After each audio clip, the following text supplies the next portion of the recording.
नमस्कार, टेस्टी फूडमध्ये तुमचे खूप खूप खूप स्वागत आहे। चला तर आज आपण ओल्या नारळाची चटणी कशी बनवायची ती पाहणार आहोत। ती तुम्ही इडलीसोबत खाऊ शकता, डोशासोबत खाऊ शकता किंवा पराठ्यासोबत खाऊ शकता।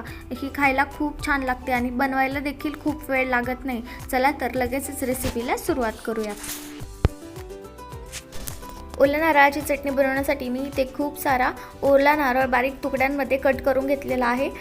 4 ते 5 हिरव्या मिरच्या घेतलेल्या आहेत, थोडीशी कोथिंबीर घेतलेली आहे, चवीपुरतं मीठ घेतलेलं आहे, 10 ते 12 लसणाच्या पाकळ्या घेतलेल्या आहेत, थोडंसं अद्रक घेतलेला आहे, कढीपत्ता घेतला आहे, थोडेसे शेंगदाणे घेतलेत आणि अर्धा लिंबू घेतलाय। आता हे सगळं मिक्सरच्या भांड्यामध्ये टाकून घेऊयात आणि बारीक दळून घेऊयात। हे सगळं मिक्सरच्या भांड्यामध्ये टाकून झालंय।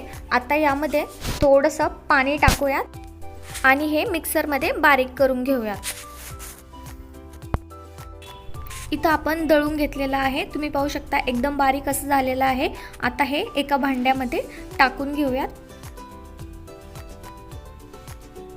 आपण ही चटणी भांड्यामध्ये टाकून घेतलेली आहे। आता मिक्सरच्या भांड्यामध्ये थोडंसं पाणी टाकूया आणि हे पाणी पुन्हा चटणीमध्ये टाकून घेऊया आणि चटणी आणि पाणी छान मिक्स करून घेऊयात। आता यामध्ये लिंबू पिळून घ्यायचं आहे। मी अर्धा लिंबू इतकं पिळून घेत आहे। तुम्हाला थोडंसं जास्त आंबट हवं असेल तर तुम्ही थोडंसं जास्त टाकलं तरी देखील चालेल। आता हे मिक्स करून घेऊयात। आता तडका तयार करून घेऊयात। तडका बनवण्यासाठी मी इथे एक मोठा चमचा गॅसवरती ठेवून घेतलाय। चमचा गरम झालाय। आता यामध्ये 1 पळी इतकं तेल टाकून घेऊया। तेल थोडंसं गरम झालं की यामध्ये मोहरी टाकायची आहे। इथं तेल गरम झालंय। आता यामध्ये 1 चमचा इतकी मोहरी टाकूया। मोहरी थोडीशी तडतडली की यामध्ये 1 चमचा इतकं जिरं घालून घ्यायचं आणि यामध्ये थोडासा कढीपत्ता टाकून घेऊयात। गॅसची फ्लेम बंद करूयात आणि हा तडका आता नारळाच्या चटणीमध्ये टाकून घेऊयात। इथे आपला तडका तयार झालाय।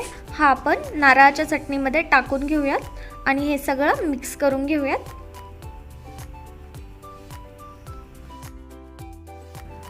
तडका हा नारळाच्या चटणीमध्ये छान मिक्स झालाय आणि अशा प्रकारे आपली ही ओल्या नारळाची चटणी बनून तयार झालेली आहे आणि ही खाण्यासाठी रेडी आहे। अशा प्रकारे ही आपली ओल्या नारळाची चटणी बनून तयार झालेली आहे आणि ही खायला देखील खूप छान लागते। बनवायला जास्त वेळ लागत नाही। ही तुम्ही आप्यासोबत खाऊ शकता, इडलीसोबत खाऊ शकता, डोशासोबत खाऊ शकता किंवा पराठ्यासोबत खाऊ शकता।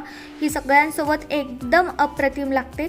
तुम्ही एकदा ही नक्की ट्राय करून पहा आणि जर व्हिडिओ आवडला असेल तर चॅनलला सबस्क्राईब करा। थँक्यू।